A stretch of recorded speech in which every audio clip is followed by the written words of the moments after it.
Police, messieurs. Veuillez circuler.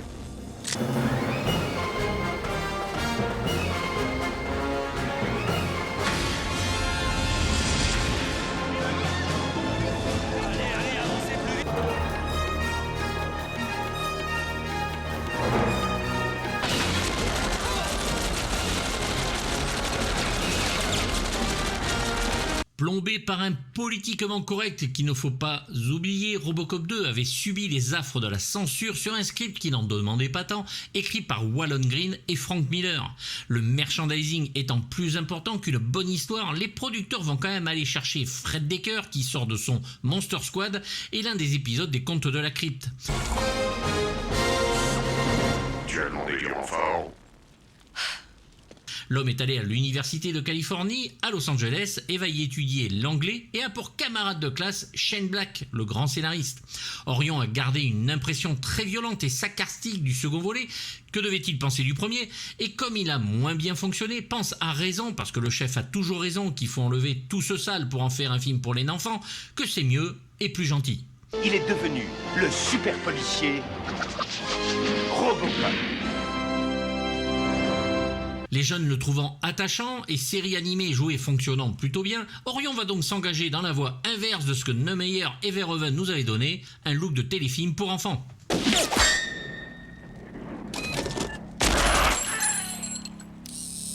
Fred Dekker s'en défend en expliquant aller rechercher une production à la Spielberg-Lucas, autant sur Monster Squad je veux bien, autant là l'on ne peut cautionner le bousin. Là où le réalisateur nous la met bien en interview, c'est en disant qu'il rend hommage au premier avec son humour, sa satire et le thème principal sur le combat intérieur de l'homme contre la machine. Bon, je viens de revoir le film, je pense qu'il se fout un petit peu de notre gueule. Oui ça, Jack, Megazone Invasion. Calmos la picouse, Barjoville est à nous. Il va coécrire le scénario avec Frank Miller, pourtant dégoûté du traitement de son histoire sur le 2, et essaie de replacer certaines de ses idées sur cet opus. Miller va quitter Hollywood après ce film avant de revenir pour l'adaptation de son Sin City. Dekker avouera avoir rajouté l'humour à l'histoire de Miller et d'avoir très adouci le script, de le rendre plus humain, d'avoir approfondi les personnages.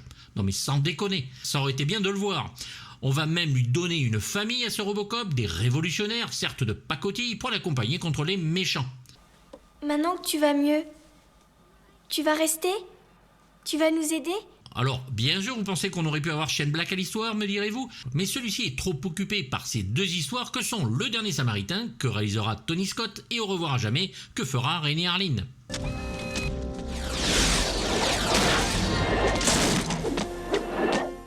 Fred Dekker, lui, déteste les suites, sauf les James Bond dont il se serait inspiré pour celui-ci. Ça explique un peu, mais quand même. Alors rions un peu, puisque très sérieusement, Fred Dekker regrettera une scène qu'il voulait tourner et qui fut refusée par les studios, où Kamitsu, responsable japonais joué par Mako, prenait littéralement les commandes de son immeuble, oui oui, qui devenait un énorme Transformers, oui oui, et se battait avec le Robocop volant dans le final. Je ne sais pas ce qu'il prend, mais c'est de la bonne, et je n'imagine pas la scène en 93. De Dieu de putain. Le Robocop volant est une idée de Frank Miller, surtout ses réacteurs sac à dos, et le bras canon lance-flamme roquette mitrailleuse vient de Dekker et une volonté d'amuser le public et de faire acheter des jouets, ne nous le cachons pas.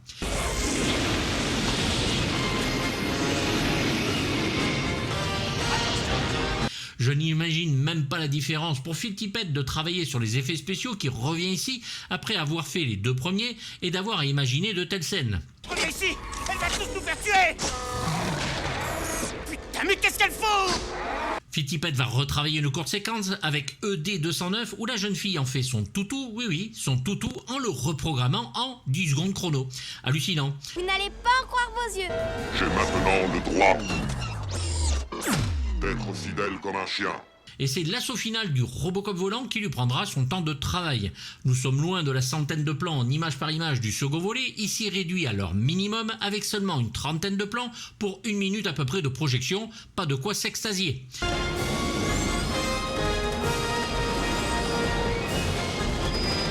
Rob Bottin revient aussi pour s'occuper du costume et du méchant Otomo, mais sans images choquantes, l'armure est aussi plus légère et plus maniable.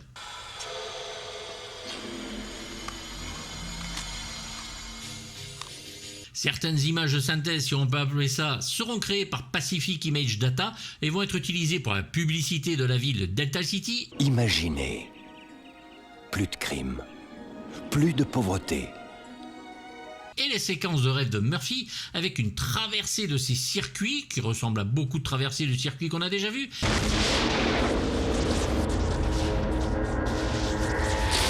Et le morphing des femmes qui ont compté dans sa vie, on en avait besoin.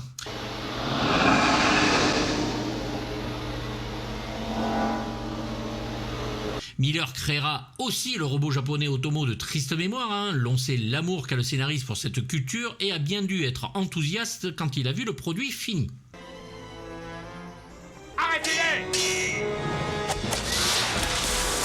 Le film sera un énorme échec au box-office bien sûr, ne rapportant qu'un peu plus de 10 millions pour un budget au départ de 22. Seulement 620 000 Français iront voir le film dans notre beau pays.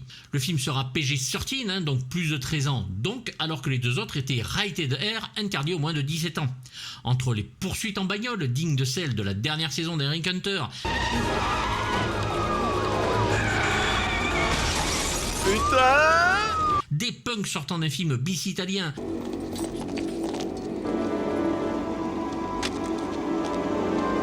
et un humour de teubé, y a rien qui va.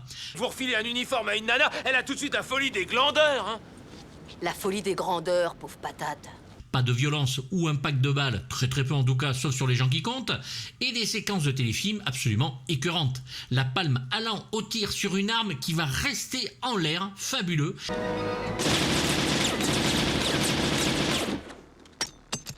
Et la pub au milieu de film pour encore vendre des poupées. Johnny Rehab. Figurines, pièces et accessoires sont vendus séparément.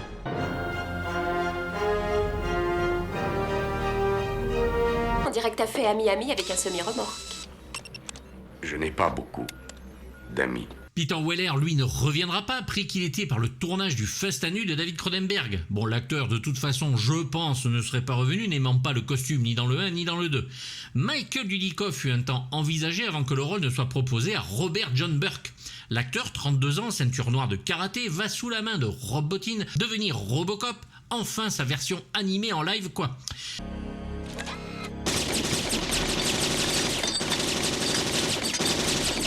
Il ressemble à Peter Weller, certes, se déplace pareil pour la gestuelle de Murphy. Il est très bien doublé par Richard Darbois, après Patrick Florsheim dans le premier et Jean-Luc Kaiser sur le second. Tu as une famille? Ah oui, j'ai un frère à Pittsburgh, tu sais, le genre qui téléphone jamais. Pour permettre à Robocop de se retourner contre l'OCP, quand on a peu de talent d'écriture, c'est facile, on tue l'ami du héros. Voilà qui est bien parlé, Murphy. Nous ne bougerons pas. Si vous voulez entrer là-dedans, il vous faudra nous tirer dessus. Ici Lewis, donc Nancy Allen, qui reprend le rôle et qui ne sert absolument à rien et qui fait peu de choses. C'est uniquement parce qu'elle est la plus proche du robot qu'on la tue, Decker étant persuadé que scénaristiquement parlant, ça va secouer le spectateur et le héros au niveau émotionnel.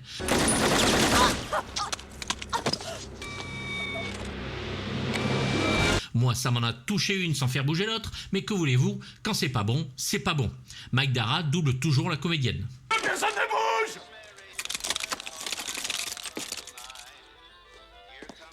Tous les acteurs derrière jouent plutôt très mal, comme s'ils étaient dans un dessin animé, et je dis bien aucun. Même la version française ne les aide pas, c'est comme si tout avait été conçu comme une parodie d'eux. Bref, c'est triste à regarder, et l'on sent la non-direction d'acteurs.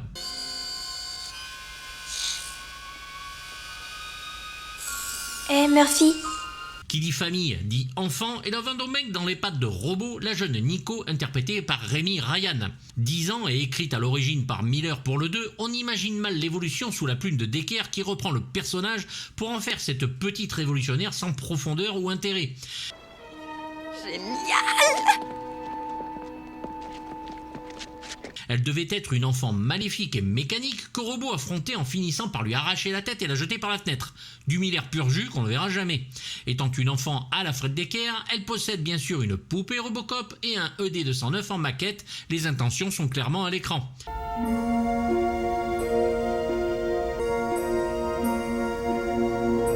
L'actrice va de plus, pas de son fait bien sûr, mais emmerder le réalisateur puisque les enfants ont des horaires à respecter, ce qui va emmerder le réalisateur. Si le quartier Cadillac n'est pas dégagé pour sa démolition vendredi à minuit, l'OCP fera faillite.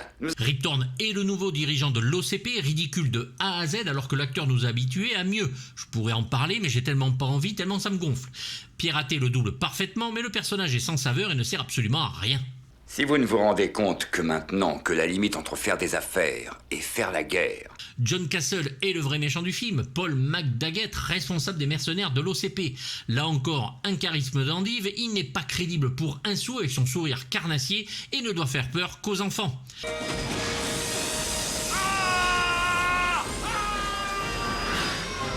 Bref, un méchant, très méchant, et bien doublé par contre par la voix d'Anthony Hopkins, Jean-Pierre Moulin.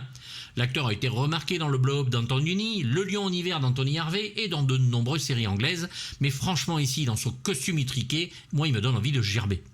Je dirais que le seul cas où il désobéit à un ordre, c'est lorsqu'il le désapprouve. Le professeur Mary Lazarus est joué par Jill Hennessy. Là encore sans saveur, elle essaie de garder Murphy en vie et sans lui enlever la mémoire, va se retrouver dans la Résistance. Elle est connue pour ses rôles dans New York Police Judiciaire et preuve à l'appui comme aussi Las Vegas. Ils seront pas là avant plusieurs minutes. Ça nous laisse le temps de trouver comment ouvrir cette porte.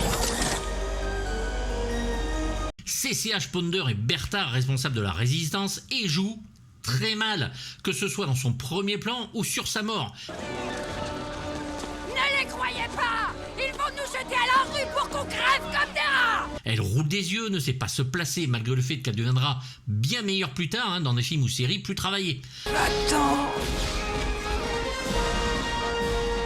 Elle est surtout connue pour son rôle dans le film Bagdad Café de Percy Adlon et plus tard des rôles à succès comme celui de la chirurgienne Angela Higgs dans la série Urgence, le détective Claudette Wims dans la série The Shield ou le docteur Loretta Wade dans NCIS New Orleans.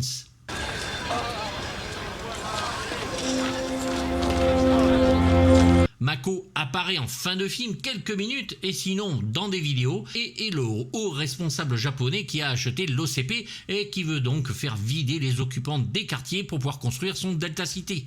On adore l'acteur mais ici il ne fait que de brèves apparitions et c'est pas foufou hein.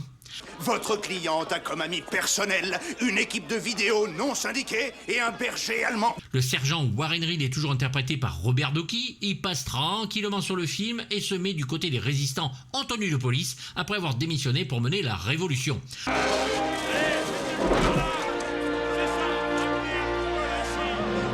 Bon, révolution, c'est un grand mot, parce qu'il y a au mieux 20 à 30 gars dans la ruelle. C'est quand même pas banal, mais c'est pas non plus foufou. J'ai cru comprendre que vous offriez un bon prix pour savoir où est la base des rebelles. Stephen Root et Kunz, membres de la Résistance, trouillard et hystérique, qui s'avérera bien sûr traître à la cause. Oh mon Dieu, on s'y attendait pas.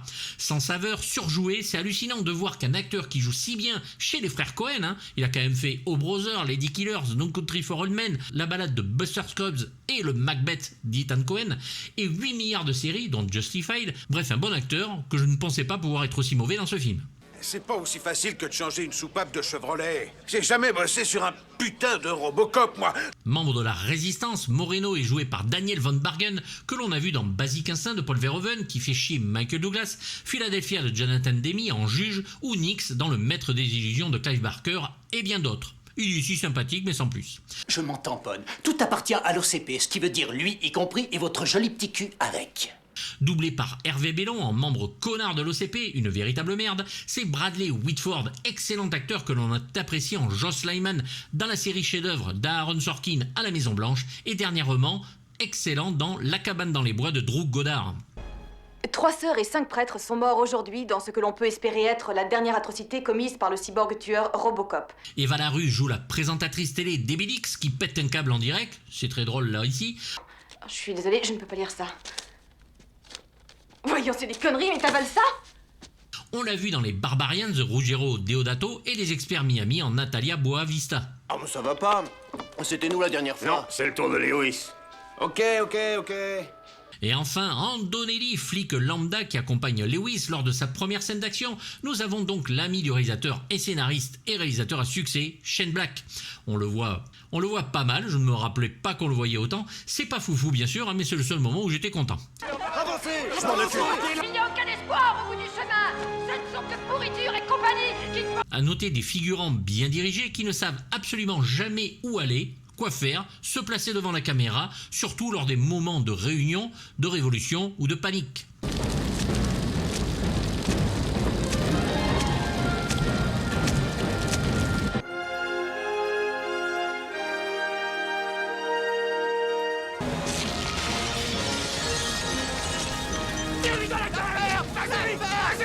Basil Polidori avait marqué la musique de film en composant la partition du premier volet de Paul Verhoeven. Il ne revient pas sur le deuxième, et la bande originale est confiée à Leonard Rosenman, mais sur ce dernier volet, Basil revient.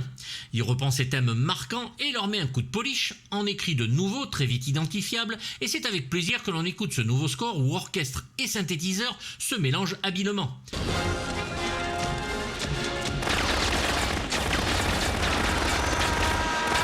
De petites touches asiatiques, du martial, un thème pour la résistance très mélodique et d'une beauté imparable, sans avoir l'accroche sombre du premier film malheureusement. Il est vrai que l'on voit rapidement que comme film, la musique ici est plus détachée et positive que celle du premier. De bons morceaux de tension sont quand même là, parfois assez nombreux, il y aura même 20 minutes de musique en plus par rapport au premier film.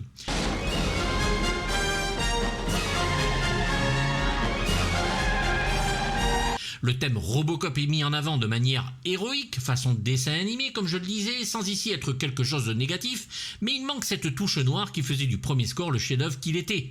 On pense d'ailleurs à la même différence qu'il y a sur la musique entre le premier Conan le Barbare de John Milius et celle de Conan le Destructeur de Richard Fleischer, plus légère bien que superbe.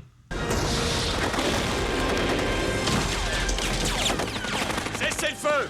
Tambour et percussions se donnent à fond comme les violons pour la mélancolie toujours présente. La mort de Lewis, tué par Mac Daggett, sera illustrée par la reprise de la musique de la mort de Bob Morton du premier, fini avec des chœurs au synthé pour la scène où son corps est sur l'autel.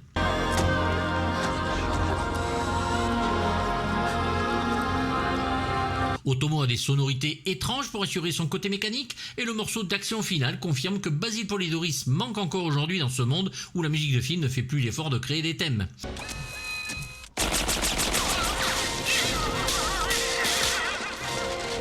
Moins puissant mais toujours avec un vrai plaisir d'écoute sur des thèmes revisités, Varese Sarabande nous avait donné un album assez court à l'époque avant de ressortir l'intégrale dans une version de luxe en 2016 et qui avec cette musique conclut bien mieux musicalement la trilogie que le film lui-même. Et destruction du matériel de la police.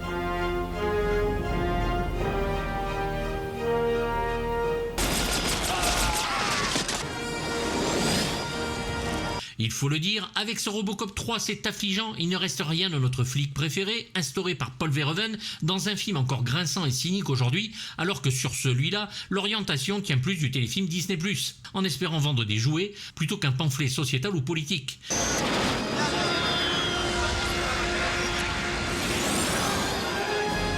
Certains critiques que je ne nommerai pas oseront dans leur magazine à l'époque dire que le film pourtant se rapproche du premier. Ils furent brûlés bien sûr sur place de grève. Aurions fait faillite pendant le tournage, il faudra attendre 2 ans pour que le film sorte. J'aurais pu vivre avec l'idée qu'il ne sorte jamais. L'Amérique n'y est que peu égratignée vu que les Japonais entrent en scène et tirent les ficelles, c'est eux les méchants. Nous sommes ruinés!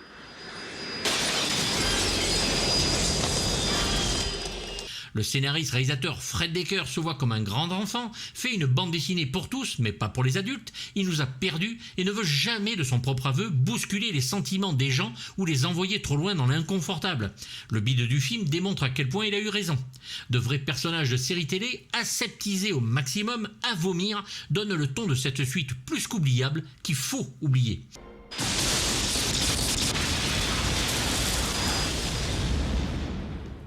Murphy est mort, ni excès ni folie ne viennent jamais habiter ce métrage, même s'il est toujours plaisant de voir l'armure au design de Rob Bottin se promener en feu ou au milieu des balles. Jouer plutôt au jeu Robocop Rock City qui vient de sortir, c'est beaucoup plus fun. Je lui mets la note de 1/6 parce que le film m'énerve au plus haut point, même s'il y a un peu de filipette, même s'il y a la musique de Polidoris, même s'il y a l'armure de Rob Bottin, ça ne vaut rien, c'est de la merde. Dites-moi ce que vous en pensez bien sûr dans les commentaires, j'ai l'impression d'être hyper énervé, c'est normal, j'ai vu le film. N'oubliez pas à vous abonner, pensez que j'ai une chaîne Patreon où les vidéos ils sont plus longues et moins censurées, puisque YouTube censure beaucoup les extraits. Je vous dis à bientôt, pensez à vous abonner donc, activez la petite cloche, à bientôt pour du lourd, bye bye. Mes amis m'appellent Murphy. Vous appelez-moi Robocop.